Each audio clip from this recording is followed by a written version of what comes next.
قرآن class number 55 میں ہم انشاءاللہ تعالی سورہ آل عمران کی آیت نمبر 142 سے آنورڈ سٹارٹ کریں گے۔ پچھلی کلاس میں بھی میں نے عرض کیا تھا کہ یہ مسلسل 60 آیات سورہ آل عمران کی آیت نمبر 121 سے لے کر 180 تک یہ غزوہ احد کی لائیو کمنٹری ہے۔ اسی کانٹیکسٹ میں گفتگو جاری ہے۔ اعوذ باللہ من الشیطان الرجیم، بسم اللہ الرحمن الرحیم۔ ام حسبتم ان تدخلوا الجنہ، کیا تم یہ گمان کرتے ہو کہ تمہیں جنت میں ایسے ہی داخل کر دیا جائے گا؟ وَلَمَّا يَعْلَمِ اللَّهُ الَّذِينَ جَاهَدُوا مِنْكُمْ وَيَعْلَمَ الصَّابِرِينَ، حالانکہ ابھی تو اللہ نے جانچا ہی نہیں ہے کہ تم میں سے کون ہے جو اللہ کی راہ میں جہاد کرے، کوشش کرے اپنی جان اور مال کے ذریعے سے، اور کون ہے جو کہ صبر کرنے والا ہے، اللہ کی آزمائش پہ پورا اترنے والا ہے۔ یہ بڑی سخت آیت ہے اس حوالے سے کہ صحابہ اکرام کو چونکہ غزوہ احد میں تکلیف پہنچی تھی تو اللہ تعالیٰ نے فرمایا کہ اللہ تعالیٰ نے تو آزمائش کے بغیر چھوڑنا نہیں کسی کو بھی، جب تک اللہ تعالیٰ جانچے گا نہیں۔ ویسے یہاں پہ لفظ ہے یعلم اللہ، اللہ نے ابھی جانا نہیں ہے، لیکن عربی لنگوسٹک میں یہ جانچنے کے معنوں میں بھی اس اعتبار سے آتا ہے کہ یعنی فزیکلی جانچنے کے بعد اس کا علم لوگوں کے اوپر بھی آشکار ہو جائے کہ یہ کتنے ہیں جو نعرہ مارنے والے تھے لیکن نکلے کتنے بیچ میں سے۔ جس طرح کہ غزوہ احد میں نعرہ مارتے ہوئے تو 1000 کا لشکر گیا تھا، 300 تو بیچ میں سے ویسے ہی نکل آیا، بغیر لڑائی کے وہ واپس آ گیا عبداللہ ابن ابی کے ساتھ۔ اور عبداللہ ابن مسعود فرماتے ہیں کہ اللہ کی قسم غزوہ احد سے پہلے اگر مجھے کوئی کہتا نا کہ اللہ کے نبی کے ساتھیوں میں کوئی منافق بھی ہے تو میں کبھی یقین نہ کرتا کہ یہ اتنے ہی سارے، ظاہر ہے جو خود سلیم الفطرت لوگ ہوں ان کو سارے اچھے ہی نظر آ رہے ہوتے ہیں، سیدھے سادھے لوگ بھی ہوتے ہیں نا۔ تو وہ تو جب 300 کا لشکر لے کر عبداللہ ابن ابی الگ ہوا اور پیچھے رہ گئے 700 اور مقابلے میں 3000، تو پھر پتہ چلا کہ اچھا جی یہ تو صرف نعرہ مارنے والے تھے۔ جس طرح آج بھی نعرہ مارنے والوں کی تعداد زیادہ ہے، مسجد میں نماز پڑھنے والوں کی بہت کم، تو یہ ریشو پروپورشن شروع سے اس طریقے سے ڈسٹرب ہے۔ تو اللہ تعالیٰ یعنی وہ ان کو جانچے گا تاکہ وہ سامنے آ جائے سب کے کہ یہ کتنا دعوے دار جو بنتا پھرتا تھا اب اس دعوے پہ کہاں تک سچا پورا اترا۔ اللہ تعالیٰ تو اپنے علم سے پہلے ہی جانتا ہے کہ کسی شخص نے کیا کرنا ہے، لیکن اس کے عدل کا تقاضا یہ ہے کہ وہ انسانوں کو ننگا کر دیتا ہے عملی طور پر، تاکہ باقیوں کو بھی پتہ چل جائے کہ یہ لوگ اسی قابل تھے، دیکھ لو کہ انہوں نے کیا کیا۔ اسی طریقے سے اہل ایمان کو بھی اللہ تعالیٰ نکھارتا ہے اور باقی لوگوں کو کہتا ہے کہ دیکھو اگر اس کو مرتبہ ملا ہے نا تو کسی قربانی کی وجہ سے۔ اگر سیدنا حسین ابن علی اس طریقے سے مظلومانہ شہید نہ ہوتے تو قیامت والے دن اللہ کے خلاف حجت کوئی شخص یہ کھڑا کر سکتا تھا کہ ہم نے دین کے لیے اتنی قربانیاں کی اور اس کو صرف نبی کا نواسا ہونے کی نسبت کام آ گئی۔ تو اللہ تعالیٰ نے دیکھے نا اس آزمائش میں ڈالا ہے کہ اب کوئی شخص اٹھ کے دعویٰ تو نہیں کر سکتا کہ میری قربانیاں ان سے زیادہ ہیں۔ تو جو اہل ایمان ہیں ان کی آزمائش بھی اللہ تعالیٰ اس اعتبار سے کرتا ہے تاکہ باقی لوگوں پہ یہ عیاں کر دے کہ یہ قابل ہیں اس مرتبے کے قیامت والے دن۔ اور جو منافقین ہیں، فاسقین ہیں، اللہ کے مجرم لوگ ہیں، ان کو بھی اللہ تعالیٰ دنیا ہی میں سب کے سامنے کر دیتا ہے کہ تاکہ وہ شخص یہ نہ کہہ سکے کہ یا اللہ تو نے مجھے ٹیسٹ تو کیا ہی نہیں ہے ورنہ میں تو بڑا اچھا پرفارم کرتا۔ تو اللہ نے دنیا میں یہ آزمائش والا سلسلہ رکھا ہے اور یہ سب پہ آنی ہے۔ وَلَنَبْلُوَنَّكُمْ بِشَيْءٍ مِّنَ الْخَوْفِ وَالْجُوعِ وَنَقْصٍ مِّنَ الْأَمْوَالِ وَالْأَنفُسِ وَالثَّمَرَاتِ، ہم ضرور آزمائیں گے تمہیں تھوڑے سے خوف سے، بھوک سے، جان اور مال میں نقص سے، اور پھر بشارت ہوگی ان لوگوں کے لیے جو کہ ہر مصیبت میں کیا کہیں گے، انا للہ و انا الیہ راجعون، اور صبر کرنے والے ہوں گے۔ تو یہاں پر بھی صحابہ کو آزمایا گیا اور اللہ تعالیٰ نے اہل ایمان کو اس آزمائش میں کامیاب کیا، الحمدللہ۔ صحیح بخاری میں ایک حدیث ہے کہ صحابہ کرام نے جب کافروں کی طرف سے آنے والی تکالیف پہ اللہ کے نبی علیہ السلام کو شکایت کی کہ یا رسول اللہ کب اچھے دن آئیں گے، تو آپ علیہ السلام بڑے ناراض ہوئے اور آپ نے غصے کے عالم میں فرمایا کہ تم سے پہلے لوگوں کو تو اتنا آزمایا جاتا تھا کہ ان کے جسموں پر لوہے کی کنگیاں پھیری جاتی تھی کہ گوشت میں سے وہ ہڈی تک پہنچ جاتی تھی، اور ان کے سر کے اوپر آرا رکھا جاتا تھا اور کہا جاتا تھا ایمان چھوڑ دو ورنہ 2 ٹکڑے کر دیے جائیں گے، زمین میں گاڑ کے یہاں تک، اور پھر بھی وہ اپنے ایمان پر ثابت قدم رہتے تھے۔ تو یہ تو بات بھول جائیں کہ اللہ تعالیٰ کو دودھ پینے والے مجنو چاہیے، اللہ تعالیٰ نے آزمائش ضرور ڈالنی ہے۔ ہر شخص کی آزمائش ڈیفرنٹ ہے۔ بعض اوقات آپ کو کوئی شخص آزمائش میں نظر نہیں آ رہا ہوتا، لیکن اس کا وہ پہلو چھپا ہوا ہوتا ہے، اس پہ اور طرح کی آزمائش ہے۔ ایک امیر آدمی کی آزمائش ڈیفرنٹ ہے، ایک غریب آدمی کی آزمائش ڈیفرنٹ ہے، حکمران کی آزمائش ڈیفرنٹ ہے، عوام کی آزمائش ڈیفرنٹ ہے۔ At the end of the day اللہ تعالیٰ نے سب کو آزمانا ضرور ہے، یہ تو شرط ہے۔ اور اس کا کلائمیکس جو ہے وہ سورۃ العنکبوت کے بالکل سٹارٹ میں آتا ہے، وہاں پر بھی اللہ تعالیٰ نے اس مضمون کو بڑے سخت الفاظ میں بیان فرمایا ہے۔ الف لام میم احسب الناس ان یترکوا ان یقولوا آمنا وہم لا یفتنون، کیا لوگوں کو اس بات پہ ہی چھوڑ دیا جائے گا کہ بس وہ کہیں کہ ہم ایمان لائے اور ان کی آزمائش نہ ہوگی؟ وَلَقَدْ فَتَنَّ الَّذِينَ مِن قَبْلِهِمْ، اور بے شک اللہ نے ان سے پہلے بھی جتنے لوگ گزرے ہیں تمام نبیوں کے امتیوں کو آزمایا تھا۔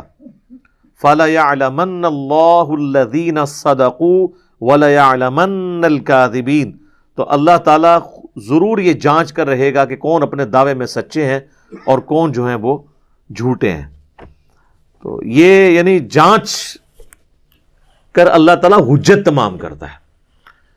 اگر اللہ تعالیٰ جنت اور دوزخ کا فیصلہ بغیر جانچے ہی کر دیتا تو کئی دوستیوں نے کہنا تھا کہ یا اللہ تو چانس ہی نہیں دیتا، دیکھتا سی کیا کر دے، تو یہاں چانس ملا ہوا، آپ دیکھ لیں۔ موت کے منہ سے لوگ واپس آ جاتے ہیں، پھر وہی کام کرتے ہیں۔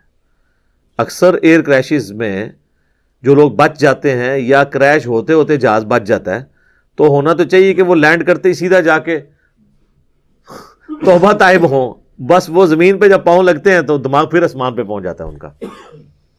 تو یہ دنیا آزمائش کی جگہ ہے تاکہ لوگ اللہ کی طرف پلٹیں۔ سورہ الف لام میم السجدہ میں بھی اللہ تعالیٰ نے فرمایا نا کہ ہم دنیا کی زندگی میں تمہیں تکلیف دیں گے تاکہ تم اللہ کی طرف پلٹ آؤ۔ جب سب کچھ ہیپی ہیپی چل رہا ہو نا تو پھر انسان اللہ کی طرف متوجہ نہیں ہوتا، جب بریک لگتی ہے نا پھر پتہ چلتا ہے اوہ یہ تو کسی اور کے قبضہ قدرت میں تھی میری تقدیر کی ڈور۔ تو اس لیے اللہ نے آزمائش رکھی ہے اور اس سے کوئی آزاد نہیں ہے۔ وَلَقَدْ كُنْتُمْ تَمَنَّوْنَ الْمَوْتَ مِنْ قَبْلِ أَن تَلْقَوْهُ، اور یہ غزوہ احد سے پہلے تو تم تمنا کرتے تھے کہ ہم تو موت سے ملاقات کے لیے بےتاب ہیں، اور اللہ تعالیٰ ہمارے کہ موت آنے سے پہلے ہی تم اس چیز کے بڑے خواہش مند تھے کہ یہ موت کیوں نہیں آتی، یہ زندگی اللہ کی امانت ہے، ہم فوراً اللہ کے حوالے کریں، موت سے پہلے موت مانگ رہے تھے تم۔ فَقَدْ رَأَيْتُمُوهُ وَأَنْتُمْ تَنْظُرُونَ، تو اب تم نے بہت دیکھ لی اپنی آنکھوں سے اپنے سامنے کہ یہ اتنا آسان کام نہیں ہے جان دینا۔ دیکھ لینا وہ آزمائش، یعنی نبی علیہ السلام کے ساتھ صرف 12 لوگ رہ گئے غزوہ احد میں 700 میں سے، ایسی بھاگدڑ مچی کہ باقی لوگ چھوڑ کے چلے گئے۔ آج والے کہتے ہیں ہم گردن کٹا دیں گے، یہ پتہ چل جاتا اس زمانے میں۔ وہ میرا ایک کلپ بھی ہے نا یوٹیوب پہ، تیرے ہوتے جنم لیا ہوتا، تو وہ اس میں نے صحیح مسلم کی ایک حدیث بتائی تھی سیدنا حذیفہ ابن یمان کے حوالے سے، وہ آپ کلپ دیکھیں کہ وہ بات کرنا بڑا آسان ہے، پریکٹیکلی اس پہ عمل کرنا بہت مشکل ہے۔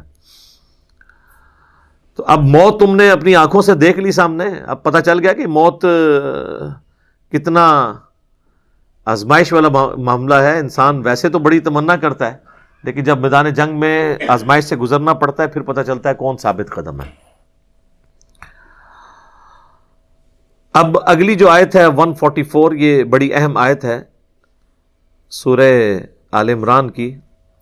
اس میں اس واقعے کی طرف اشارہ ہے جو اللہ کے محبوب صلی اللہ علیہ وآلہ وسلم کی شہادت کی خبر جو ہے وہ مشہور ہو گئی تھی. المستدرک للحاکم میں ڈیٹیل کے ساتھ پوری حدیث ہے کہ نبی علیہ السلام کو زخم اتنا لگا کہ آپ کا اتنا خون بہہ گیا کہ آپ بے ہوش ہو گئے.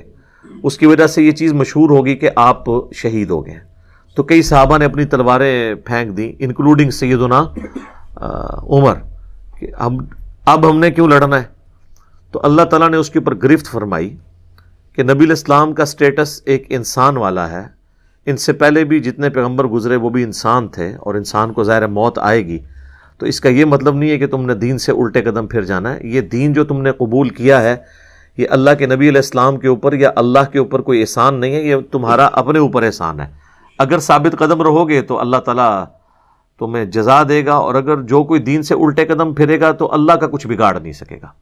تو اس حوالے سے یہ آیت مبارکہ ہے. وما محمد الا رسول, اور دیکھو محمد تو نہیں ہے مگر ایک رسول. قد خلت من قبلہ الرسل, ان سے پہلے بھی کئی رسل گزر چکے ہیں. افا اماتا, اگر یہ پاکستان میں شہید ہو جائیں اور عربی میں مر جائیں, کیونکہ یہ ماتا کا ترجمہ تو پاکستان میں شہید کیا جاتا ہے نا, حالانکہ شہید بھی عربی زبان کا لفظ ہے, وہ انتقال یا وصال شریف کیا جاتا ہے بلکہ. افا اماتا او قتلا, یا شہید ہو جائیں پاکستان میں اور عربی میں قتل کر دیے جائیں. قتلا انقلبتم علی اعقابکم, تو کیا تم اپنے دین سے الٹے قدم پھر جاؤ گے. ومن ینقلب علی عقبیہ, تو جو کوئی بھی اپنے دین سے الٹے قدم پھرے گا, فلن یضر اللہ شیئا, تو وہ اللہ کا کچھ نہیں بگاڑ سکے گا, یعنی وہ اپنا ہی نقصان کر لے گا. وَسَيَجْزِي اللَّهُ الشَّاكِرِينَ, اور ان قریب اللہ تعالیٰ جزا دے گا شکر گزاری کی روش اختیار کرنے والوں کو. اور شکر گزاری کیا ہے؟ ٹوٹل اوبیڈینس اللہ کی. بخاری اور مسلم دونوں میں حدیث ہے, حضرت سہل بن سعد الساعدی کہتے ہیں کہ اللہ کی قسم میں جانتا ہوں کہ غزوہ احد کے موقع پر جب اللہ کے نبی صلی اللہ علیہ وآلہ وسلم کو زخم لگا اور آپ کے دانت شہید ہو گئے, تو کون شخص تھا جو آپ کے زخم کو دھوتا تھا اور کون پانی لے کر آیا. اور پھر انہوں نے بتایا کہ سیدنا علی رضی اللہ تعالیٰ عنہ علیہ السلام نے ایک ڈھال کو الٹا کر کے, ڈھال یعنی ایک طرف پیٹ نکلا ہوتا ہے, اسے الٹا کریں تو برتن بن گیا, اور اس میں پانی لے کر آئے اور سیدہ فاطمہ نے نبی علیہ السلام کا وہ زخم دھویا. اور جب خون نہیں رکتا تھا تو سیدہ فاطمہ سلام اللہ علیہا نے ایک کپڑا کاٹن کا جلا کے اس کی راکھ وہاں پر رکھی. یہ آج بھی بڑا آزمودہ طریقہ ہے. اور زخم جو ہے نا وہ اس سے خون رسنا بند ہو گیا, چونکہ آپ کا خون اتنا نکل چکا تھا کہ ظاہر ہے کہ جب خون زیادہ نکل جائے اور بلڈ پریشر لاس ہو جائے تو انسان بے ہوشی کے عالم میں چلا جاتا ہے. اور اسی وجہ سے یہ چیز مشہور ہو گئی تھی کہ اللہ کے نبی صلی اللہ علیہ وآلہ وسلم وفات پا گئے. تو کئی لوگوں نے تلواریں پھینک دی. المستدرک للحاکم میں اس کانٹیکسٹ میں ڈیٹیل حدیث موجود ہے. اور ایک اور حدیث ہے جو کم از کم صحیح بخاری میں 4 دفعہ ڈیٹیل کے ساتھ آئی ہے. وہ سیدنا ابو بکر کا خطبہ ہے نبی صلی اللہ علیہ وآلہ وسلم کی وفات کے فوراً بعد. اس کے اوپر میری الگ سے بھی کئی ایک ویڈیوز ریکارڈڈ ہیں جس میں میں نے وہ احادیث ڈسپلے بھی کی ہیں صحیح بخاری کے اندر, کہ جب نبی صلی اللہ علیہ وآلہ وسلم کی وفات ہوئی تو سیدنا ابو بکر جو ہیں وہ حجرہ عائشہ میں داخل ہوئے, چونکہ محرم بھی تھے, اور اس حال میں کہ انہوں نے دیکھا کہ مسجد میں جھمگٹا لگا ہے اور سیدنا عمر جو ہیں وہ تلوار اٹھائے کھڑے ہیں کہ جو کوئی کہے گا کہ محمد صلی اللہ علیہ وآلہ وسلم دنیا سے جا چکے ہیں تو میں اسے قتل کر دوں گا. سیدنا ابو بکر حجرہ عائشہ میں داخل ہوئے, اللہ کے نبی صلی اللہ علیہ وآلہ وسلم کے مبارک چہرے سے کفن ہٹایا اور آپ کے ماتھے پر بوسہ دیا اور کہا, اے اللہ کے رسول, اللہ تعالیٰ آپ پر 2 موتیں کبھی جمع نہیں کرے گا. ایک موت آپ کا مقدر تھی, وہ تو آپ کو آنی تھی, یعنی ہر انسان کے لیے ایک ہی موت ہے, دوسری موت نہیں. اب آپ آخرت کی زندگی میں چلے گئے تو موت کا مزہ جو ایک دفعہ تو سب نے چکھنا تھا وہ آپ نے چکھ لیا. یہ 2 موتیں جمع نہیں کرے گا, اس کا مطلب یہ تھا کہ سیدنا عمر کو جو یہ غلطی لگ گئی تھی کہ شاید نبی علیہ السلام ڈورمنٹ پوزیشن میں چلے گئے ہیں اور آپ دوبارہ دنیا میں واپس آ جائیں گے، جس طرح کہ سیدنا موسیٰ علیہ السلام کوہ طور سے واپس آئے تھے، تو اس کی آپ نے نفی کی کہ نہیں، اس طرح نہیں ہو سکتا، ایک ہی دفعہ موت آنی ہوتی ہے، اب حضور کو موت آئی، اب آپ دنیا میں واپس نہیں آئیں گے۔ سورۃ الواقعہ میں، سورہ یاسین میں واضح موجود ہے کہ جو دنیا سے چلا گیا وہ واپس نہیں آئے گا۔ اور اس کے بعد سیدنا ابو بکر، صحیح بخاری کے الفاظ ہیں، مسجد نبوی میں آئے اور دیکھا کہ سیدنا عمر کے گرد لوگ جمع ہیں، تو وہ سیدھا ممبر پہ چڑھے اور کہا عمر کو اس کے حال پہ چھوڑ دو۔ یعنی اس وقت حضرت عمر کو یعنی سمجھانے کی لوگ کوشش کر رہے تھے، تو انہوں نے کہا ان کو چھوڑ دیں، آپ میری طرف متوجہ ہو۔ چونکہ سیدنا ابو بکر کا ایک مرتبہ اس حوالے سے سیدنا عمر سے بھاری تھا، لوگ ان کی طرف متوجہ ہوئے، تو انہوں نے ممبر پر چڑھتے ہی پہلا جملہ حمد و ثناء کے بعد جو بولا، وہ پاکستان کے قانون 295C میں کروڑوں لوگ شاید اسے گستاخانہ جملہ سمجھتے ہیں، اگر ان کو پتہ نہ ہو کہ یہ سیدنا ابو بکر کا خطبہ ہے۔ ہم نے سوشل ایکسپیریمنٹ بھی کیا ہے اس پہ، کسی کو بتایا کہ بھئی یہ دیکھیں، اگر کوئی شخص یہ کہے کہ جو شخص محمد کی عبادت کرتا تھا وہ جان لے کہ محمد مر چکے ہیں، اور جو اللہ کی عبادت کرتا ہے وہ جان لے کہ اللہ زندہ ہے، اسے کبھی موت نہیں آئے گی، تو آگے سے جواب سننے کو ملا یہ کون گستاخ ہے جس نے یہ بات کی ہے؟ کوئی بھی نہیں، حضور کی تو عبادت کوئی بھی نہیں کرتا ہے، کون جملے بنا دے ہو؟ تو ہم نے بتایا یہ بخاری شریف میں کم از کم 4 جگہ موجود ہے۔ وما محمد الا رسول تو قرآن میں آیا نا، صحیح بخاری میں حضرت ابو بکر کے خطبے کے الفاظ یہ ہیں، من کان یعبد محمدا فان محمدا قد مات، جو کوئی بھی تم میں محمد کی عبادت کرتا تھا تو جان لے کہ محمد مر چکے، مات کے الفاظ ہیں۔ ومن یعبد اللہ، اور جو کوئی اللہ کی عبادت کرتا ہے یا کرے گا، مضارع کا صیغہ استعمال ہوا ہے، فان اللہ حی لا یموت، تو بے شک اللہ تعالیٰ زندہ ہے، اسے کبھی موت نہیں آئے گی۔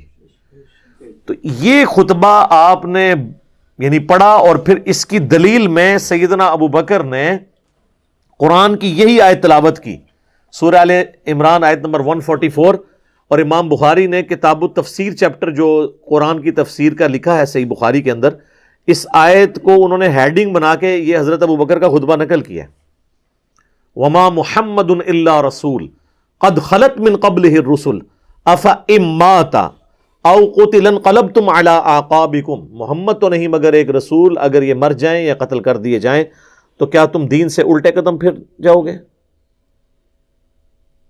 اور جو کوئی دین سے الٹے قدم پھرے گا تو اللہ کا کوئی نقصان نہیں کرے گا، اور اللہ تعالیٰ ثابت قدم رہنے والوں کو جزا دے گا، جو شاکرین ہوں گے، شکر گزاری کی روش اختیار کرنے والے۔ پھر آپ نے اگلی ایک اور آیت تلاوت کی، سورہ الزمر کی آیت نمبر 30، انک میت و انہم میتون، اے نبی بے شک تمہیں بھی مرنا ہے اور تمہارے مخالفین کو بھی مرنا ہے۔ وہ آیت بھی آپ نے تلاوت کی۔ تو آپ اندازہ کریں کہ یعنی صحابہ کرام جو ہیں وہ اپنی بات کی دلیل میں قرآن سے آیات پیش کیا کرتے تھے۔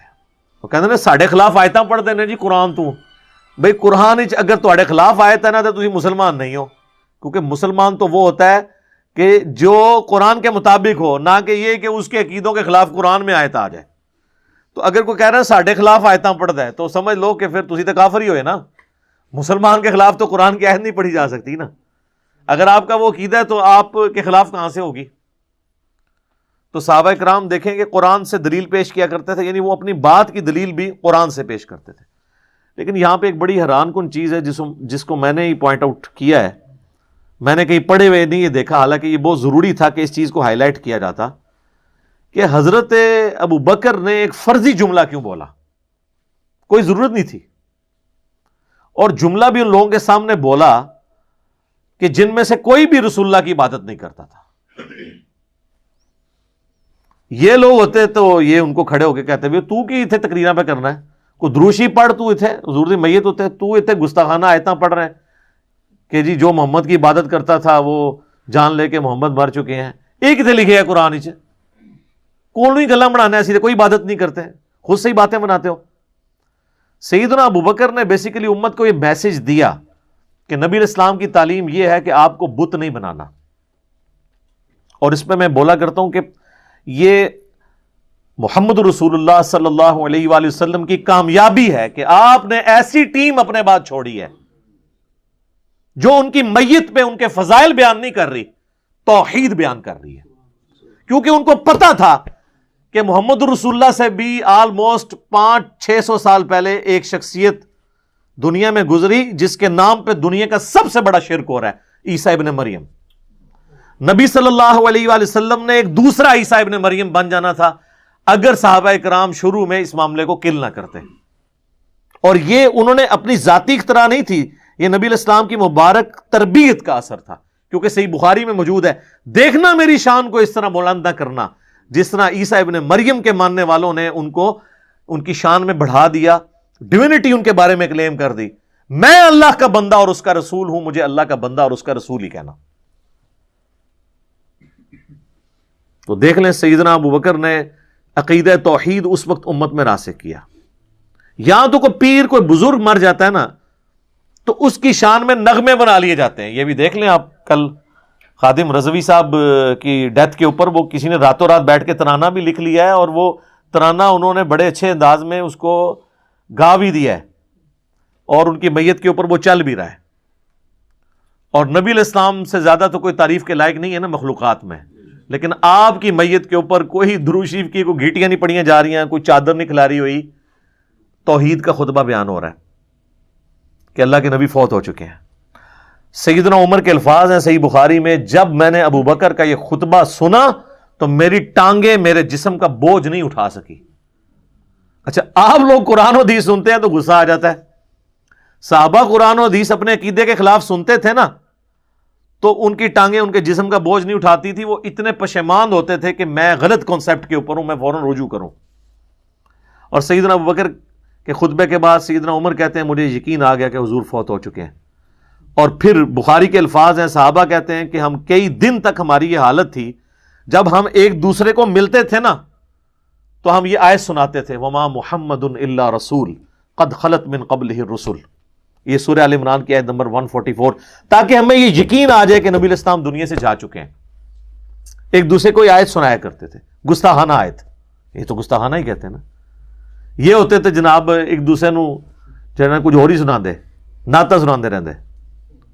تو صحابہ نے ظاہر ہے انہوں نے تو مشن لے کے چلنا تھا نا، ان کو تو پتا تھا کہ پیغمبر کا کام ہے اللہ کا پیغام دنیا تک پہنچانا، اس کے بعد وہ امت کے کام حوالے کر کے چلے گئے ہیں۔ اب پیغمبر کے ساتھ نسبت اس کی ہوگی، محمد رسول اللہ کا لاڈلا قیامت کے دن وہ ہوگا، حضور کی شفاعت کا حقدار وہ شخص ہوگا جو نبی علیہ السلام کے مشن کو آگے لے کے چلے گا۔ یہ نہیں ہے کہ جو جتنا اونچا نعرہ مارے گا، یہ چیز نہیں۔ ہم لوگوں نے تو اس حوالے سے بالکل کانسیپٹ جو ہے نا وہ بدل لیے ہوئے ہیں، چونکہ ہم نے قرآن پڑھا نہیں ہے، اس لیے ہمیں اندازہ نہیں ہے کہ قرآن پاک میں نبی صلی اللہ علیہ وآلہ وسلم کا سچا محب اور سچا پیروکار کس شخص کو ڈکلیئر کیا گیا ہے، جو آپ صلی اللہ علیہ وآلہ وسلم کا مددگار ہوگا ان کے دین کے بارے میں، ان پر نازل ہونے والی کتاب پر ایمان لانے والا ہوگا۔ اس حوالے سے قرآن حکیم میں ایک آیت موجود ہے جہاں پہ نبی صلی اللہ علیہ وآلہ وسلم سے متعلق پریڈکشن آئی ہے، یعنی تورات اور انجیل کے اندر جو آپ کی خصوصیت بیان ہوئی تھی، اور اس کے ساتھ نبی صلی اللہ علیہ وآلہ وسلم کا ذکر خیر آیا ہے کہ آپ صلی اللہ علیہ وآلہ وسلم جو ہیں وہ ان پہ ایمان لانے والا اصل میں وہ ہوگا جو آپ صلی اللہ علیہ وآلہ وسلم کی اس دین میں مدد کرے گا اور اس نور کے اوپر ایمان لے کر آئے گا جو ان کے ساتھ نازل ہوا۔ یہ بڑی سخت آیت ہے جی، یقین کریں انسان ہل جاتا ہے جتنی بار اسے پڑھتا ہے۔ آیت نمبر ہے 157 اور 158۔ الذین یتبعون الرسول النبی الامی الذی یجدونہ مکتوبا عندہم فی التوراۃ، یعنی اہل ایمان کے بارے میں آ رہا ہے کہ یہ اس نبی کی پیروی کر رہے ہیں، اس نبی امی کی جس کا ذکر یہ لکھا ہوا پاتے ہیں اپنے پاس تورات اور انجیل میں، یأمرہم بالمعروف، جو انہیں حکم دیتے ہیں نیکی کا، وینہاہم عن المنکر، اور روکتے ہیں انہیں برائی سے، وَيُحِلُّ لَهُمُ الطَّيِّبَاتِ اور حلال کرتے ہیں ان کے لیے پاکیزہ چیزیں، وَيُحَرِّمُ عَلَيْهِمُ الْخَبَائِثَ اور حرام کرتے ہیں خبیث چیزیں، یعنی اللہ کے اذن سے وہ شریعت کا پیغام پہنچاتے ہیں۔ وَيَضَعُ عَنْهُمْ إِصْرَهُمْ وَالْأَغْلَالَ الَّتِي كَانَتْ عَلَيْهِمْ اور جو بوجھ ان پر پڑ چکے تھے، جو ان کے گلوں میں طوق تھے، جو خود ساختہ ایک قسم کی شریعت اڈاپٹ کر لی تھی، وہ ان سے دور کرتے ہیں۔ فَالَّذِينَ آمَنُوا پس جو ان پر ایمان لائے، بِهِ اس کے اوپر جو ان کے ساتھ نازل ہوا، وَعَزَّرُوا اور ان کی عزت کرے، وَنَصَرُوا اور ان کی مدد کرے، وَاتَّبَعُوا النُّورَ الَّذِي أُنزِلَ مَعَهُ اور اتباع کرے اس نور کی جو ان کے ساتھ نازل ہوا، یعنی قرآن۔ اولئک هم المفلحون یہی لوگ ہیں جو کہ فلاح پانے والے ہیں۔ یعنی اللہ تعالیٰ فرما رہا ہے کہ نبی صلی اللہ علیہ وآلہ وسلم کا سچا امتی کون ہے؟ جو کہ ایمان لے کر آئے ان پر، اس کے بعد ان کی عزت کرے۔ یہ تو دونوں آسان کام ہے، ایمان بھی لاتے ہیں لوگ، عزت ضرور سے زیادہ کر رہے ہیں۔ ظاہر ہے کہ جب یہ کہیں گے خدا کا پکڑا چھڑائے محمد، محمد کا پکڑا چھڑا کوئی نہیں سکتا، غلو کر رہے ہیں۔ رسول اللہ کے سامنے یہ کوئی جملہ بول سکتا ہے؟ اللہ جس کو پکڑ لے گا نا، نبی علیہ السلام اس کو چھڑوائیں گے نہیں، نبی علیہ السلام چھڑوائیں گے اس کو جس کو چھوڑنے کا اللہ اذن دے گا۔ دھونس کے ساتھ کوئی کسی کو نہیں چھڑوا سکتا، شفاعت بالاذن ہے۔ ہر دفعہ نبی علیہ السلام جا کے سجدہ کریں گے اور اللہ تعالیٰ اذن عطا فرمائے گا اور مقرر کرے گا تعداد کہ اتنے لوگوں کو جن کا ایمان اس لیول کا ہے اب ان کو نکال لیں، جن کا ایمان اس لیول کا ہے ان کو نکال لیں۔ نبی علیہ السلام اپنی مرضی سے کچھ نہیں کر سکتے، یہ تو عقیدہ ہی گستاخانہ ہے۔ تو اللہ تعالیٰ ہمارا ایمان لاؤ اس نبی کے اوپر، عزت کرو، وَنَصَرُوا اور مدد کرو ان کی کاز میں، ان کے مشن میں، وَاتَّبَعُوا النُّورَ الَّذِي أُنزِلَ مَعَهُ اور اتباع کرو اس نور کی جو ان کے ساتھ نازل ہوا، یعنی قرآن۔ اولئک هم المفلحون ایسے لوگ ہیں فلاح پانے والے، یہ لوگ فلاح پائیں گے۔ تو فلاح کے لیے صرف ایمان لانا ضروری نہیں ہے، بلکہ رسول اللہ کی مدد بھی کرنی ہے، آپ کی عزت اور تعظیم کے ساتھ آپ کی مدد اور قرآن کی پیروی۔ تو صحابہ کرام نے حضور کی میت کے اوپر عقیدہ راسخ کر کے بالکل صحیح بات بتا دی، اور آپ دیکھیں صحابہ کو کبھی یہ وہم بھی نہیں آیا تھا کہ نبی علیہ السلام سے ہم نے جا کے اب ڈائریکٹ کوئی بات کرنی ہے، ورنہ آپ دیکھیں حضور کی میت رکھی ہوئی ہے، صحیح بخاری میں ڈیٹیل موجود ہے، میرا ایک کلپ بھی ریکارڈڈ ہے، سیدہ فاطمہ کا قاتل کون، اس میں میں نے ڈیٹیل سے سقیفہ بنی ساعدہ کی حدیث بیان کی تھی کہ کسی کے دماغ میں بھی یہ مشورہ نہیں آیا کہ نبی علیہ السلام سے آپ کی ابھی میت باہر ہے، ابھی تو قبر میں نہیں گئے، جو لوگ قبر پہ جا کے مانگتے ہیں اور بزرگ بابوں کی، رسول اللہ تو ابھی ان کی میت باہر رکھی ہوئی ہے، جا کے آپ کے میت سے جا کے پوچھ لیں کہ یا رسول اللہ بتائیں آپ کا سکسیسر کون ہے آپ کے بعد۔ کسی کو وہم نہیں آیا، بعد کے لوگ پتہ نہیں کیا کیا دعوے کرتے ہیں۔ تو یہ چونکہ آیت اس جگہ پر پڑھی گئی، اس لیے میں نے اس کانٹیکسٹ میں بخاری کی وہ حدیث بیان کر دی۔ اب اگلی آیت میں اللہ تعالیٰ فرما رہا ہے وَمَا كَانَ لِنَفْسٍ أَن تَمُوتَ إِلَّا بِإِذْنِ اللَّهِ کوئی جان بھی بغیر اللہ تبارک و تعالیٰ کے اذن کے مر نہیں سکتی۔ کتابم مؤجلا یہ موت کا وقت مقرر ہے، یعنی کوئی شخص وقت سے پہلے نہیں مر سکتا۔ یہ ہو ہی نہیں سکتا کہ کوئی شخص کہے کہ جی میں جو ہوں وہ فلاں جگہ نہ جاؤں تو میں بچ جاؤں گا، یا فلاں جگہ چلا گیا تو میں مر جاؤں گا، وقت سے پہلے نہیں کوئی مر سکتا، یہ تو ڈیفینیٹ ہے۔ سورۃ النساء میں آیا ہے کہ اگر تم اپنے آپ کو مضبوط قلعوں میں بھی بند کر لو نا، موت تمہیں وہاں بھی آ کر رہے گی۔ اور سیدنا خالد ابن ولید کے جو اشعار ہیں عربی میں، جو ان کے مقبرے کے ساتھ جو مسجد ہے اس کی دیوار پہ ابھی بھی لکھے ہوئے ہیں کہ اگر موت جنگوں کے میدان کے اندر آتی ہوتی نا تو میں نے 100 سے زیادہ جنگوں میں حصہ لیا ہے، اور میرے جسم میں کوئی ایک جگہ بھی ایسی بچی نہیں ہے کہ جس میں کوئی تلوار یا برچھی کے زخم کے نشان نہ ہو، لیکن میں بھی آج ایک بوڑھے اونٹ کی طرح بستر مرگ پہ مر رہا ہوں۔ اگر موت میدان جنگ میں آنی ہوتی تو میرے سے زیادہ سوٹیبل پرسنالٹی کوئی نہیں تھی، اور یہ خالد ابن ولید آج کل کے کوئی جنرل نہیں تھے جو پیچھے بیٹھ کے صرف حکم دے سکتے ہیں، یہ وہ تھے جو فرنٹ سے لیڈ کرتے تھے اور دشمن کی صفوں میں آگے تک چلے جایا کرتے تھے. تو موت اگر میدان جنگ میں آنی ہوتی تو 100 جنگوں میں نہیں آئی، موت ان کو آئی ہے تو بستر مرگ پہ آئی ہے. بہرحال یہ تو حدیث ہے صحیح مسلم میں کہ جس شخص کے دل میں شہادت کی تمنا ہو وہ اپنے بستر پہ بھی مرے تو اللہ تعالیٰ اسے شہید لکھ دیتا ہے.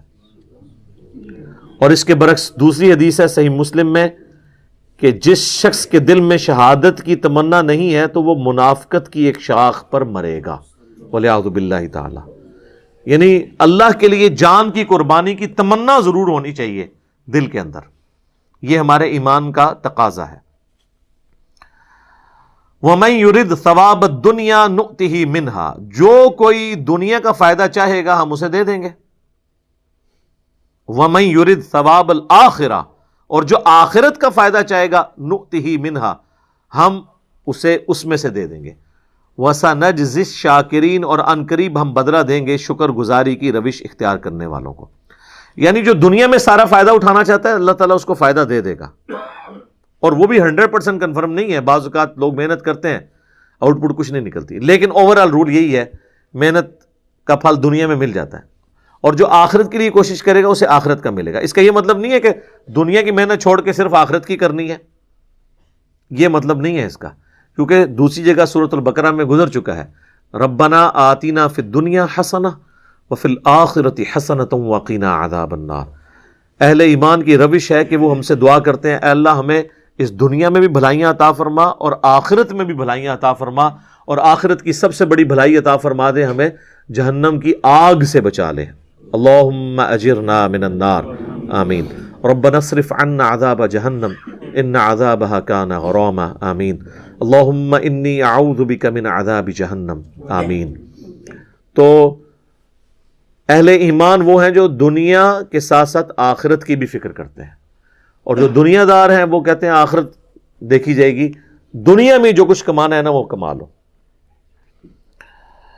وَكَأَيٍّ مِّن نَبِيٍّ قَاتَلَ مَعَهُ رِبِّيُّونَ كَثِيرٌ، اور کتنے ہی نبی ایسے گزرے ہیں کہ ان کے ساتھ میدان جنگ میں قتال میں شامل ہوئے ربی لوگ، اللہ والے لوگ.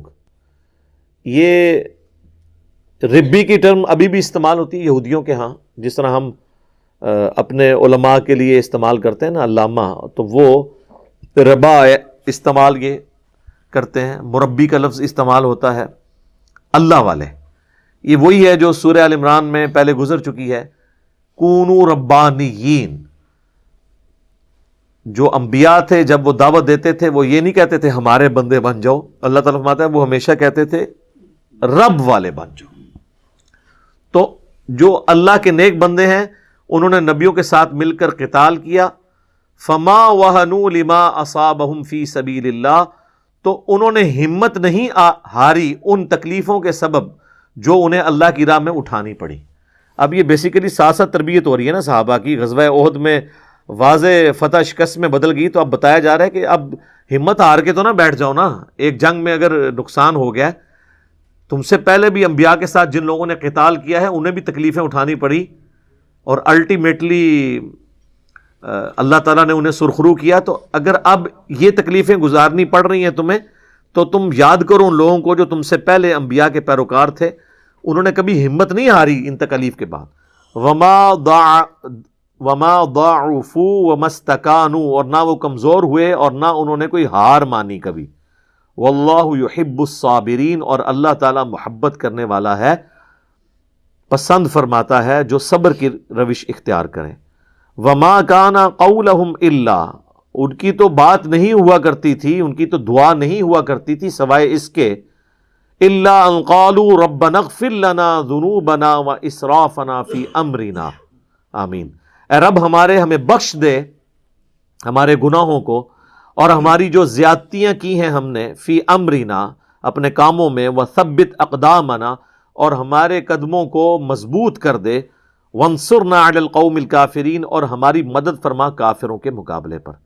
یہ سیم وہی الفاظ ہیں آلموسٹ جو سورۃ البقرہ میں طالوت اور جالوت کی جب جنگ ہوئی تھی تو اس وقت حضرت طالوت نے یہ دعا مانگی اور ان کے ساتھیوں نے. تو بیسیکلی یہ دعا غزوہ بدر میں تعلیم کی گئی، غزوہ بدر سے پہلے سورۃ البقرہ کے اندر، اور اب دوبارہ اس کی طرف یاد دلائی جا رہی ہے کہ اہل ایمان کی روش یہی ہوتی ہے میدان جنگ میں کہ وہ اللہ سے دعا کرتے ہیں، اللہ بخش دے ہمارے گناہوں کو اور ہمارے کاموں میں جو ہم سے غلطیاں ہوگی. ظاہر غلطی تو ہوئی تھی، 50 تیر اندازوں نے، صحیح بخاری میں آتا ہے کہ لشکر وہ درہ چھوڑ دیا تھا. اور ہمارے قدموں کو مضبوط رکھ اور کافروں کے مقابلے پر ہماری مدد فرما. فآتاہم اللہ ثواب الدنیا، تو اللہ تعالیٰ نے انہیں دنیا کا ثواب یعنی دنیا کی کامیابی عطا فرمائی. وحسن ثواب الآخرہ، اور جو عمدہ ثواب ہے آخرت کا وہ تو ابھی باقی ہے. دنیا میں تو اللہ نے ان کو کامیابی دی.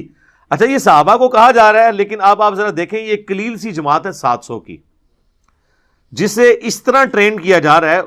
ان کے تو وہم و گمان میں نہیں تھا کہ کل کو ہم نے سپر پاور بن جانا ہے، لیکن اللہ کو تو پتا تھا میں نے ان سے کیا کروانا ہے اس جماعت کے ذریعے. اس لیے میں اکثر کہتا ہوں کہ غزوہ احد کے موقع پر ایک ڈسپلن لوز ہوا ہے نا، اس کے بعد صحابہ نے کوئی جنگ ہاری نہیں کبھی، کیونکہ یہ 60 آیات میں جس طریقے سے اللہ تعالیٰ نے ان کی غلطیوں کو ہائی لائٹ کر کے ان کی اصلاح فرمائی ہے، پھر انہوں نے اپنا ڈسپلن لوز نہیں کیا. کیونکہ اللہ تو قادسیہ اور یرموک دیکھ رہا تھا نا کہ میں نے اتنی صدیوں کی جو بدماش حکومتیں ہیں ان لوگوں سے الٹوانی ہے. ان کے پاس تو نہ کوئی اسلحہ ہے نہ کوئی جدید ساز و سامان ہے کہ ان بڑی ریزرو آرمیز کا مقابلہ کر سکیں. تو اگر یہ ڈسپلن بھی لوز کریں گے تو یہ کس طرح ان کا مقابلہ کر سکتے ہیں؟ تو اللہ تعالیٰ ماتا ہے ان کو ہم نے دنیا میں کامیابی دی، ابھی تک ان کو نہیں دی ہوئی تھی، ان کی تو ابھی کامیابیاں باقی تھیں، اور آخرت کا ثواب تو ابھی ہے. واللہ یحب المحسنین، اور اللہ تعالیٰ جو نیکوکاری کی روش اختیار کرنے والے ہیں، محسنین ہیں، ان کو پسند فرماتا ہے. یا ایھا الذین آمنوا، اے اہل ایمان، ان تطیعوا الذین کفروا، اگر تم کافروں کی پیروی کرنا شروع کر دو گے نا، یردوکم علی اعقابکم، تو وہ تو تمہیں الٹے قدم پلٹا دیں گے تمہارے دین سے. فتنقلبوا خاسرین، اور تم لوٹو گے اس حال میں کہ تم خسارہ پا جاؤ گے. یعنی ان کی تو خواہش یہ ہے کہ جس طرح کہ جس بلی کی دم کٹ جائے نا، اس کی خواہش ہوتی ہے کہ ساری بلیوں کی دمیں کٹ جائیں تاکہ وہ نمایاں نہ ہو. تو کافر تو خود تو برباد ہوئے ہیں، ان کی خواہش یہ ہے کہ تم بھی اہل ایمان بھی ان کی روش اختیار کر لو. یہ اسپیسیفکلی یعنی یہودیوں کے بارے میں، مسلمانوں میں گھسے ہوئے تھے، منافقین تھے، اندر سے کافر تھے، اور وہ اس طرح کی باتیں کرتے تھے جن کی وجہ سے مسلمانوں کے حوصلے پست ہوتے. تو اللہ تعالیٰ نے فرمایا ان کی باتوں کی طرف توجہ نہیں دینا، تم نے نبی علیہ السلام کی پیروی اختیار کرنی ہے. بل اللہ مولاکم، بلکہ اللہ ہے تمہارا مولا، پشت پناہ، مددگار. وہو خیر الناصرین، اور وہ سب سے بہتر مدد فرمانے والا ہے.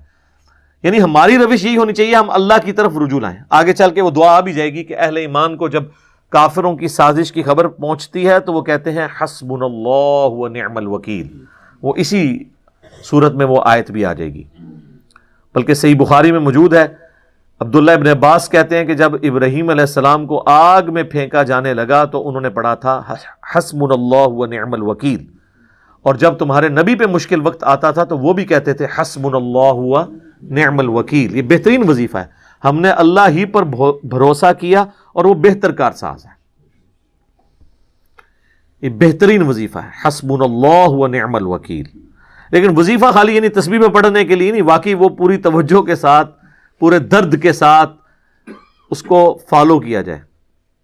سنلقی فی قلوب الذین کفروا الرعب، ان قریب ہم کافروں کے دلوں میں تمہارا رعب ڈال دیں گے.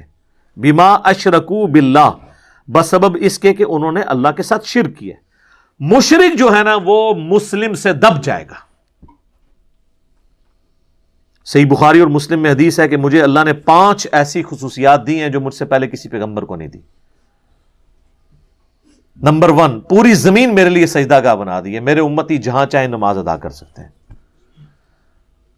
دوسرا، مال غنیمت میرے لیے حلال کر دیا ہے، جنگ میں کافروں کا چھوڑا ہوا سامان حلال ہو گیا ہے. پہلے حلال نہیں تھا بلکہ وہ اوپن مجمع میں رکھتے تھے، آسمان سے آگ آ کے اس کو جلا دیتی تھی. نمبر 3، اللہ تعالیٰ نے 1 مہینے کی مسافت سے میرا روب کافروں کے اوپر ڈال دیا. اور حضور کی پریکٹیکل لائف میں بھی آپ دیکھ لینا غزوہ تبوک کے موقع پر جب نبی علیہ السلام 30,000 کا لشکر لے کے گئے ہیں اور کوئی ساز و سامان سے لیس نہیں تھا،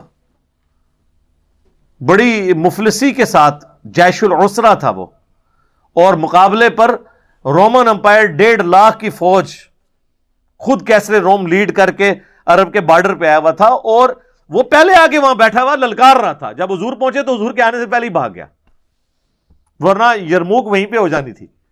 تو یہ 1 مہینے کی مسافت سے اللہ تعالیٰ نے روب ڈال دیا.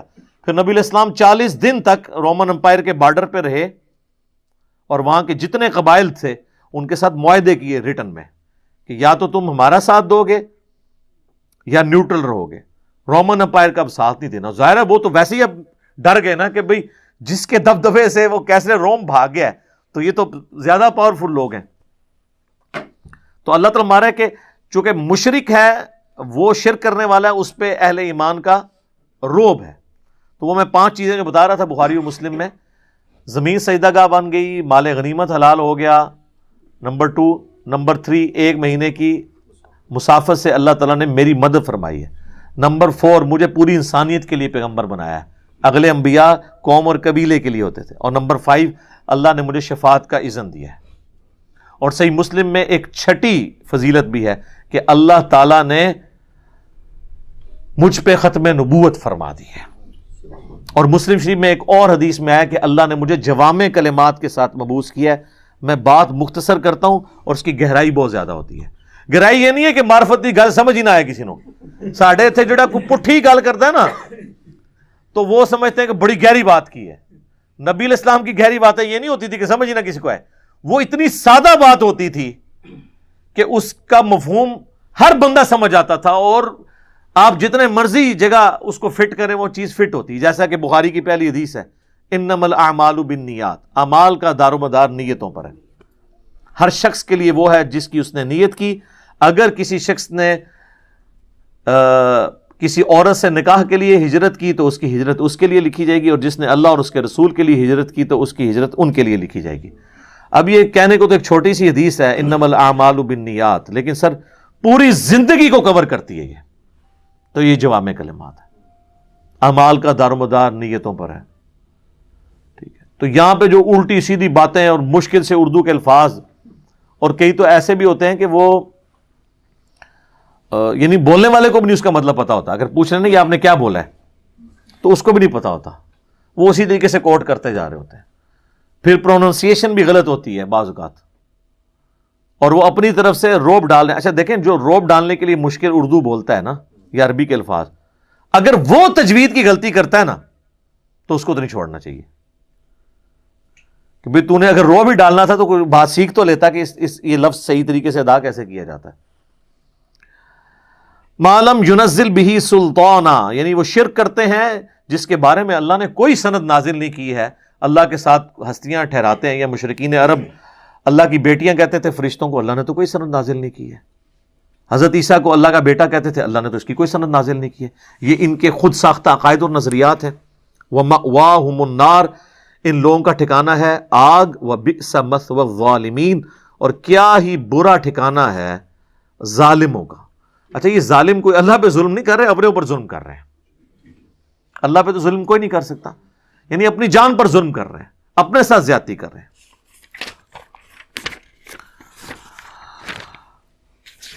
وَلَقَدْ صَدَقَكُمُ اللَّهُ وَعْدَهُ، اور بے شک اللہ نے تو اپنا وعدہ پورا کر دیا تھا.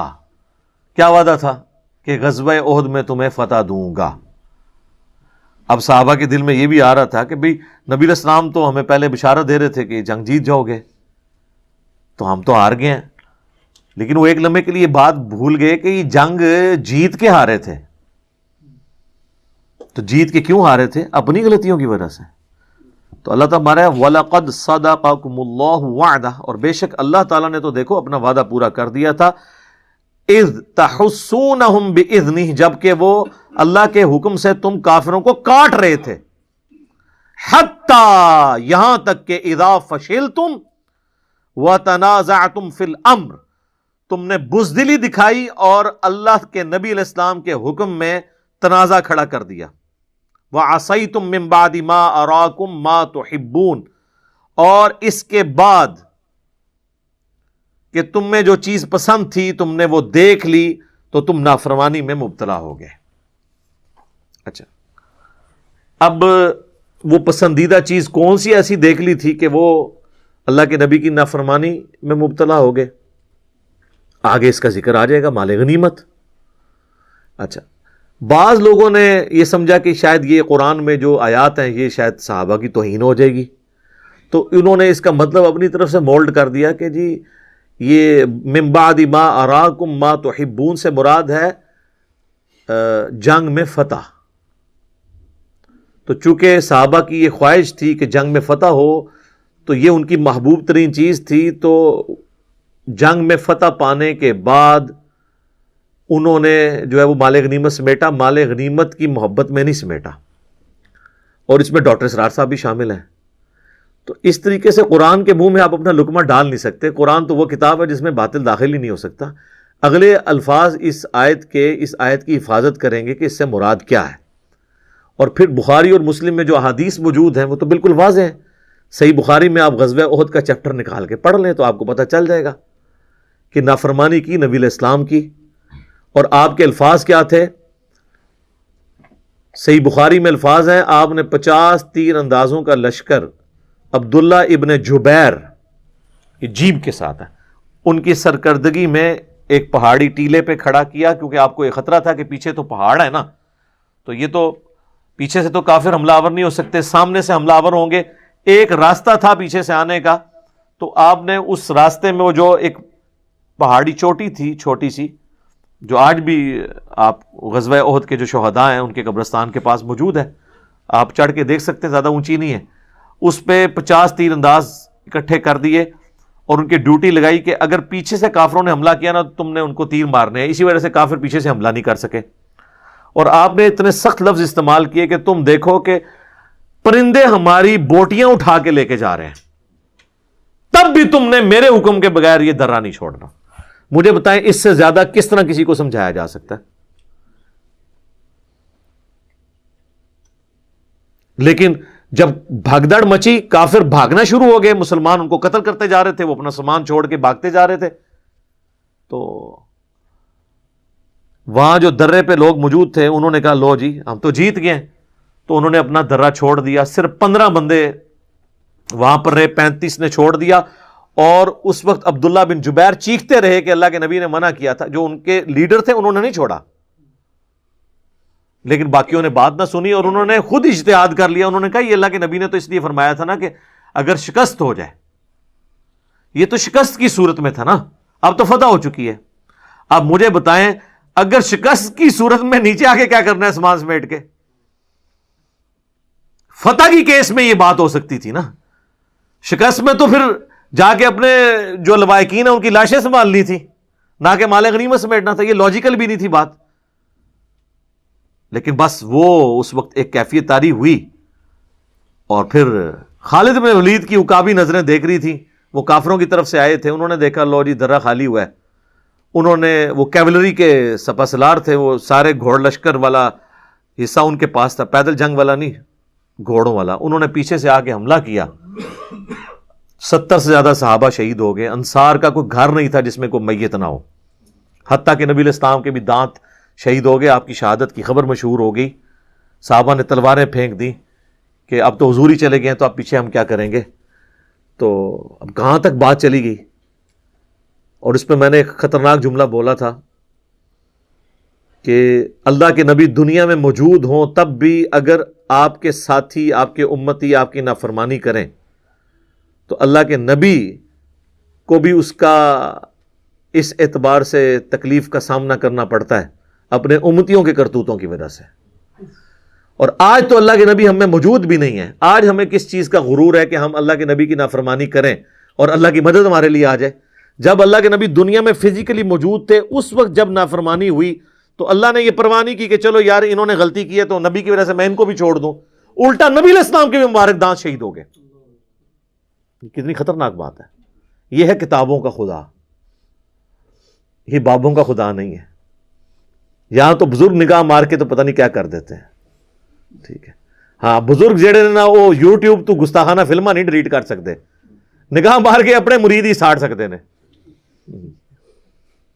وہ ہے کہانیاں بنی ہوئی ہیں. یہ یعنی بڑا خطرناک معاملہ ہے. تو اللہ تعالیٰ کہ تم نے جب وہ دیکھ لیا جو تمہیں پسند تھا تو وہ مال غنیمت ہی تھا. دیکھ لیں اسی آیت میں آ گیا منکم من یرید الدنیا, تم میں سے بعض ہیں جو دنیا کے طلبگار ہو چکے ہیں, ومنکم من یرید الآخرہ, اور بعض ہیں جو آخرت کے طلبگار ہیں. اب مجھے بتائیں جنگ میں فتح جو ہے یہ دنیا کی طلب ہے یا آخرت کی طلب ہے؟ آخرت کی. کوئی کافر کے خلاف جنگ جیتنا, تو یہاں کیوں آیا کہ تم میں سے دنیا کے طلبگار بھی ہیں؟ جنگ میں جیتنے کی خواہش رکھنا ہے یہ دنیا پرستی ہے کیا کافروں کے خلاف؟ نہیں. تو یہ مال غنیمت کا ذکر ہے. اور تم میں سے بعض آخرت کے چاہنے والے ہیں. آخرت کے چاہنے والے وہ 15 تھے جنہوں نے اللہ کے نبی کے حکم کو نہیں توڑا. ثم صرفکم عنہم لیبتلیکم, پھر پیچھے ہٹا دیا تمہیں ان کے تعاقب سے تاکہ وہ آزمائے تمہیں. اللہ تعالیٰ نے پھر غیبی مدد کی ہے, ادروائز تو معاملہ بڑا تلپٹ ہو گیا تھا. وَلَقَدْ عَفَا عَنْكُمْ, بے شک اللہ تعالیٰ نے تمہیں معاف کر دیا. تو معاف کس چیز پہ کیا جاتا ہے؟ غلطی کے اوپر. وَاللَّهُ ذُو فَضْلٍ عَلَى الْمُؤْمِنِينَ, اور اللہ تعالی اہل ایمان پر فضل و کرم فرمانے والا ہے. یہیں پہ اسے کنکلوڈ کرتے ہیں. انشاءاللہ اگلی دفعہ ہم اگلی آیات میں ڈسکس کریں گے. بہرحال یہ آیت اس بات کا ثبوت ہے کہ اپنی غلطیوں کے باوجود اللہ تعالیٰ نے صحابہ کرام علیہم رضوان کو معاف فرما دیا. لہٰذا آج کی ڈیٹ میں ہم اس واقعے کو تو ضرور ڈسکس کرتے ہیں, اس سے عبرت بھی ضرور حاصل کرتے ہیں, لیکن اس کی بنیاد کے اوپر کسی صحابی کی توہین نہیں کر سکتے, کیونکہ جب اللہ نے معاف کر دیا تو ہم تو کوئی نہیں ہوتے ہیں کہ ان کی توہین بیان کریں. تو یہ ایک ایکسٹریم ہے کہ کوئی ان کی بے عزتی کرنا شروع کر دے, اور دوسری ایکسٹریم وہ ہے جو کہ جی اس طرح کی آیتیں پڑھنی نہیں چاہیے, اس کا درس ہی نہیں ہونا چاہیے جس میں صحابہ کی گستاخی کا پہلو نکلتا ہو. تو ان کا عقیدہ تو کفر کی طرف جا رہا ہے, کیونکہ یہ تو اللہ تعالیٰ نے چیزیں بیان کی ہیں. تو جو چیز اللہ نے بیان کی ہے وہ منوان اسی طریقے سے بیان ہوگی. اس سے بڑھ کے چیزیں بیان ہو رہی ہیں. حضرت آدم علیہ السلام کی غلطی بار بار قرآن میں ڈسکس ہوئی ہے. تو اگر حضرت آدم علیہ السلام کی غلطی ڈسکس کرنا گستاخی نہیں ہے تو صحابہ کی غلطیاں ڈسکس کرنا تو یہ تو چھوٹا جرم ہوگا نا. بڑا جرم تو کسی نبی کی غلطی کو ڈسکس کرنا ہے, لیکن اس کے بعد آپ نے توہین نہیں کرنی, بلکہ اس سے عبرت حاصل کرنی ہے. جو اللہ تعالیٰ نے سورۃ الاعراف میں فرمایا کہ ہم نے قصہ آدم اور ابلیس تم سے اس لیے بیان کیا تاکہ اے اولاد آدم, جس طرح شیطان نے تمہارے ماں باپ کو ورگلایا اور انہیں جنت سے نکلوا دیا, تمہیں نہ کہیں ورگلا دے. اور اس میں تو بڑے سخت الفاظ ہیں, تمہارے ماں باپ کے کپڑے اتروا دیے شیطان نے. وہ جنتی لباس اتر گیا تھا نا, اور اس میں آتا ہے کہ وہ پتوں سے پھر اپنی شرمگاہیں چھپانے لگے. یعنی یہ کتنے سخت الفاظ ہیں کہ تمہارے ماں باپ کے کپڑے شیطان نے اتروا دیے, تو اسی بندے دے پتر بن کے رہنا ہے. دیکھو تو اب اس میں کوئی حضرت آدم علیہ السلام کی توہین نہیں ہے, بلکہ یہ توہین گستاخیاں یہ تو گستاخ عربی تے گاف ہوندی کوئی نہیں. یہ سارے ایتھے بنائے ہوئے الفاظ نے. دین کو سمجھیں. جب آپ دین شخصیات کی عزتوں کو دین سمجھنا شروع کر دیتے ہیں نا, تو پھر دین کا حلیہ بگڑ جاتا ہے. دین کی اصل توحید ہے, معرفت الہی ہے, اور تمام بزرگ ہستیاں ان کا احترام ہے, لیکن یہ اللہ تعالیٰ کی راہ بتلانے والی ہیں, نہ کہ ان کی عبادت اور ان کی رسپیکٹ اس حوالے سے شروع کر دی جائے کہ نہ آپ قرآن پڑھ سکیں نہ حدیث پڑھ سکیں. بار شریعت کے مقدمے میں مفتی امجد علی جو خلیفہ اعلیٰ حضرت کے, انہوں نے باقاعدہ لکھا ہے کہ قرآن میں جن جگہوں پر انبیاء کی غلطیوں کا بیان ہوا ہے, اس کو تلاوت کے علاوہ پڑھ کے درس دینا حرام ہے. دیکھو اندازہ کرو, جبکہ قرآن کیا کہہ رہا ہے کہ ہم نے قصہ آدم اور ابلیس اے اولاد آدم اس لیے بیان کیا تاکہ تمہارے ماں باپ کو جس طرح اس نے ورگلایا اور اس نے جنت سے نکلوا کے ان کے کپڑے اتروا دیے, تمہارے ساتھ یہ کام نہ ڈال دے. اور یہ کہتے ہیں اس کا ترجمہ کر کے نہیں لوگوں کو بتانا, اسی لیے شیطان کہتے بھی چڑھے ہوئے ہیں نا, اور کپڑے اتر رہے ہیں.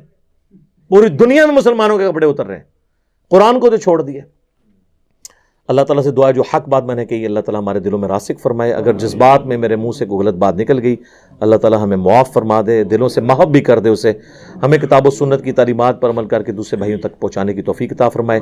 سبحانک اللہم و بحمدک اشہد ان لا الہ الا انت استغفرک و اتوب الیک وما علینا الا البلاغ المبین۔ جزاکم اللہ خیرا۔